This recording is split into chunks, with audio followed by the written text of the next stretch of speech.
Life insurance, health insurance এবং mutual fund. বললাম আপনাদেরকে কিন্তু একটু মন দিয়ে শুনতে হবে।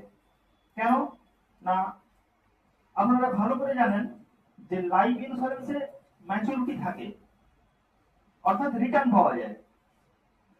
মিউচুয়াল ফান্ডে রিটার্ন পাওয়া যায়, কিন্তু জেনারেল ইন্স্যুরেন্স অর্থাৎ হেলথ ইন্স্যুরেন্সে কোনো রিটার্ন পাওয়া যায় না, অনলি ক্লেম হলে ক্লেম পাওয়া যায়। তাই জিনিসটা যেহেতু নন রিটার্ন, তাই আমাকে ভালো করে জানতে হবে যে এই ইন্স্যুরেন্স পলিসি মানুষের কেন প্রয়োজন বা কি দরকার।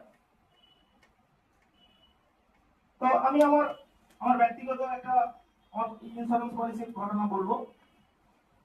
আমার ফ্যামিলি টোটাল 4 জনের মিলে আমার একটা ইন্স্যুরেন্স, হেলথ ইন্স্যুরেন্সের প্রিমিয়াম চলছে।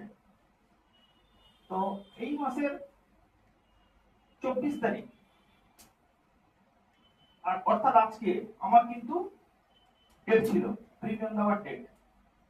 আমি ওই প্রিমিয়ামটা 20 তারিখ জমা করে দিয়েছি। এই মাসের 20 তারিখ অর্থাৎ 4 দিন আগে প্রিমিয়ামটা আমি অনলাইনে জমা করে দিয়েছি। তো তাতে ইন্স্যুরেন্স কভারেজ ছিল 3 লক্ষ টাকা। ওইটা কন্টিনিউ চলছে। ওটা যেহেতু ক্লেম আমি নিইনি, তাই 3 লক্ষ টাকা সাবমিশনটা বেড়ে এখন 4,50,000 টাকা মতো হয়েছে। তো তারপর যখন আমি প্রিমিয়ামটা জমা করবো 20 তারিখ, আমার মনে হলো যে না, এই 4 লাখ 4.5 লাখ টাকা আজকের দিনে কি হবে। যেভাবে মানুষের যে ট্রিটমেন্ট গুলোর খরচ বেড়ে গেছে, তো সেই জায়গায় এই টাকা আমার মনে হলো যে রবীন্দ্রবাবুর সঙ্গে একটু কথা বলি যে সাবমিশনটাকে বাড়াবো কিনা। আমি বললাম, রবীন্দ্রবাবু সাবমিশনটাকে একটু বাড়িয়ে নি।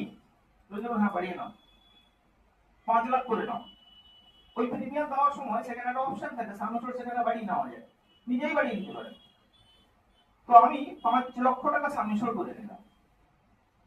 তাতে আমার 18,006 টাকা প্রিমিয়াম পড়লো। তো প্রিমিয়ামটা দেওয়ার পর আমি বাড়িতে গিয়ে বললাম মিসেসকে যে আজকে কিন্তু আমি হেলথ ইন্স্যুরেন্সের প্রিমিয়ামটা দিয়ে দিলাম এবং সাবমিশনটা বাড়িয়ে দিলাম। আমার মিসেস বললো, তুমি ঠিক করেছো। কেন? যখন আমি এই হেলথ ইন্স্যুরেন্স পলিসি আজ থেকে 7 বছর আগে শুরু করি, তখন আমার মিসেস সব থেকে বিরোধিতা করেছিল যে এই পলিসিতে রিটার্ন হয় না, ম্যাচুরিটি হয় না, এত টাকা বছরে দিয়ে দিলে এই পলিসির কি প্রয়োজন। কিন্তু এখনো বুঝে গেছে যে হেলথ ইন্স্যুরেন্সের কতটা প্রয়োজন, সেটা 2025 সালে ও নিজেই বুঝে গেছে।